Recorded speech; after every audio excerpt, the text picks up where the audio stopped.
guys, it's Maddie, it's Tuesday, and first things first, I just want to say a very happy birthday to my older sister Montana. Today is her 23rd birthday, so happy birthday sis, and I just wanted to let you know.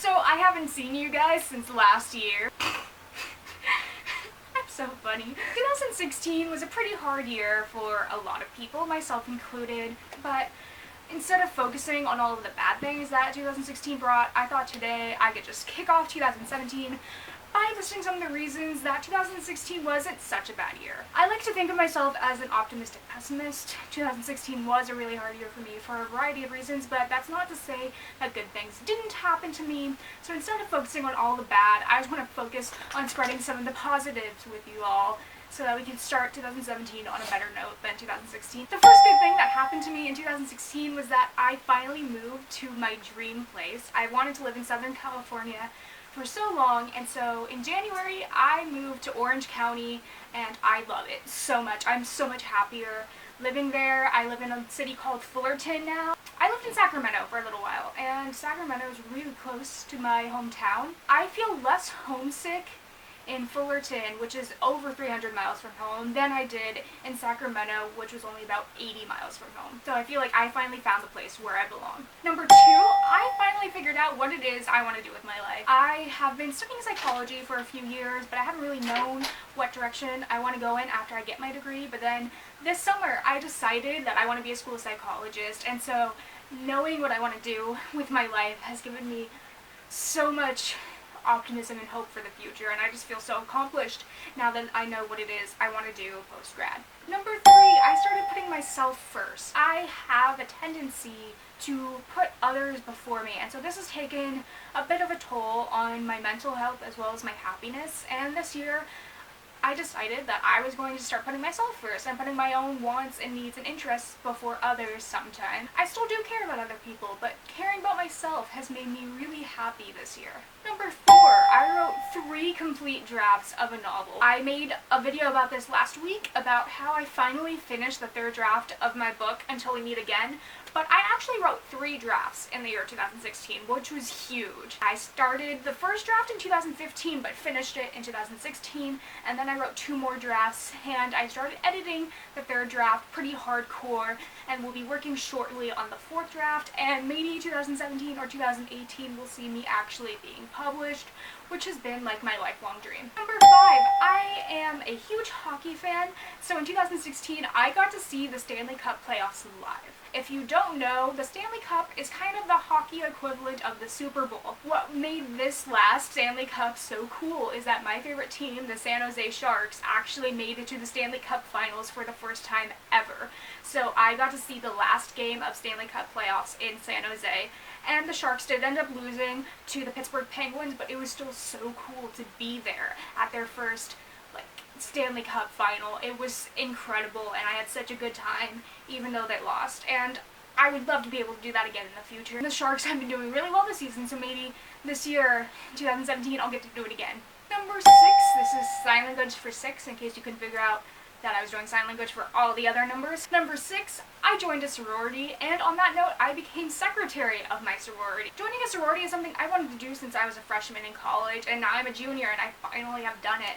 On an even more incredible note, I became secretary, which is something I never thought I would do. I never thought I would take a position in the sorority, but I did, and I'm really happy and really proud of myself for putting myself out there. Number 7, I got my dream car, which unfortunately happened after I totaled the car I was driving, but I actually didn't total it. That's kind of a misleading comment I just made. The car had problems that were probably not caused by anyone driving it, but the car was totaled, so I ended up getting my dream car to replace it since my parents didn't want me to be without a car.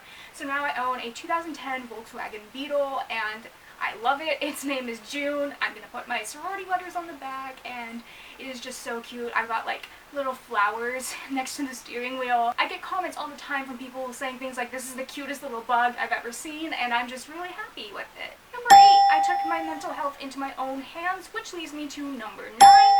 I gave a lecture in 2016 about what it's like living with borderline personality disorder to about 100 people. Probably the most terrifying thing I have ever done, but it was also so cool to be able to do that.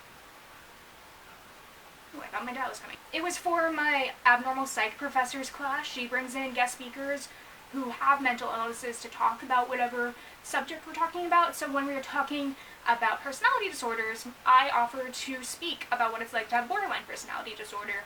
So I spoke to all 3 of her classes, and being able to speak to that many people about mental illness was really empowering, and it helped me to accept the fact that this is my life now. Number 10, I finished 3/4 of my college education. To be fair, I actually finished 3/4 of getting my bachelor's degree, and I'm actually going to take an additional semester so that I can graduate with my graduating class.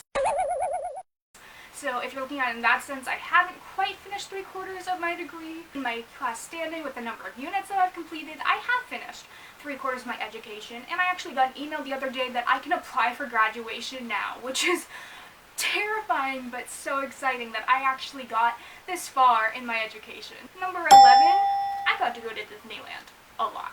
And I know that's not really a big accomplishment, but I love Disneyland. I love all things Disney related. I've been a Disney fan since I was a little girl, and Disneyland is one of my favorite places on earth because, you know, it's the happiest place on earth. When I moved to Orange County, I got a Disneyland pass, and I love it so much. I love going there all the time. I've gone there with some of my sorority sisters. I went with my actual sister for my birthday, so sorry sister we couldn't go for yours, but I'm so happy that I got the chance to get an annual pass this year. Number 12, I voted in my first presidential election. Like a lot of people, I will admit I was not satisfied with the results of the election. However, I have been interested in politics for a very long time, so voting in my first election was a big deal. I got to vote in the primaries and in the actual election, and even though my candidate didn't win either time, it was really cool to have that experience and to vote for the first time, since I am somebody who is interested in politics. And I felt like even though the Electoral College really decides the election, that I was making my voice heard on a lot of different issues. Number 13, I got a new dog. Around Thanksgiving, my family and I adopted a dog. His name is Kobe, and he is such a sweet dog. I love him, and I love dogs. So getting a new dog was really cool and made me really happy, and he's so sweet and so cute. He barks a lot, so we call him Borky. He is a sweet animal, a really sweet dog, and I'm really glad that he is a part of our family now. Number 14, I started learning how to play the guitar. I'm still definitely a beginner, but in the future I would love to upload a cover to my YouTube channel of me playing a song on the guitar, since that was something I learned to do in 2016, and it's something I'm really proud of because I've wanted to learn how to play guitar for a really long time but never actually took the initiative to start learning. So now that I have kind of started learning, I'm pretty proud of this accomplishment. Number 15, I started making YouTube videos again. When I was a teenager, I had a YouTube channel and I uploaded content to it about once a week, but I wasn't really proud of what I was making, and I did like making YouTube videos, but I took some time off for about 2 years, and I feel like that time off has really helped me kind of discover myself and to rediscover my passion for creating. And I love making videos. I know I'm not a really popular channel right now. I only have about 38 subscribers, but the subscribers that I have are amazing, and I love you all so much, and I just thank you all for your support. I really wouldn't be doing this without you guys. That is a lie, I totally would, but it makes it better to have an audience. And number 16, I survived. This year was hard for me for a lot of different reasons. Not just because of the circumstances of 2016 that we all face, but because of my own personal circumstances. I made it through the year relatively unscathed, which I think is really cool. I am really proud of myself for having made it into 2017 and for being the strong woman that I am. If you're watching this, congratulations to you for making it through one of the hardest years ever. Hi, Dad. Yeah, you want to say hi? Hi. This is my dad. You can walk in front of the camera. That's my dad. This is your YouTube thing? Yeah. YouTube sensation. How many followers do you have? I have 38 subscribers. Subscribers? They give you money? Well, I can make money. How do you make money? Well, I know how girls make money on video, but this isn't that. Wow. Aren't you supposed to talk so they're entertained? I just finished filming and then you walked in. Thanks, Dad, for your appearance.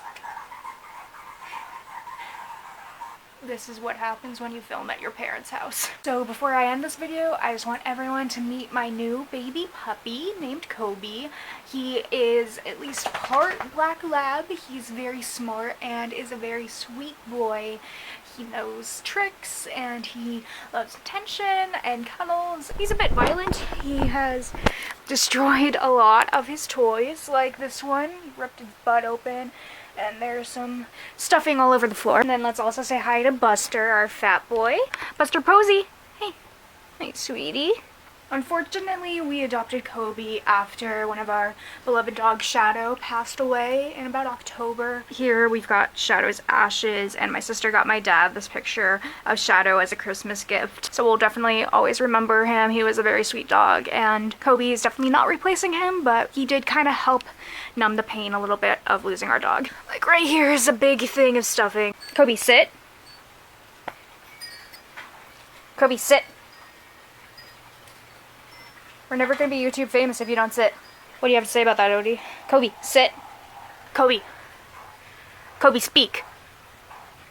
Speak. Odie says, brother's not doing anything, so you should film me instead because I'm really cute. Kobe, sit. Sit. Good boy. Shake. Oops, come on. Good boy. Other hand. Give me your other hand. Good. High five. Oh. Sit. Oh, that's not what I asked, but that's very nice. Oh, and we're done. Well, I tried. At least you can see that he knows how to shake and that he understands what the command other hand means. He knows a few other tricks. He knows down, high five, and speak, and we're teaching him more. So that's my dog, and this has been kind of a wrap-up of the year 2016. Thank you guys for watching. Make sure you subscribe to my channel. I make videos twice a week. I'm gonna have links and other good stuff under my chair, and I will see you all on Friday. Peace out, Girl Scout.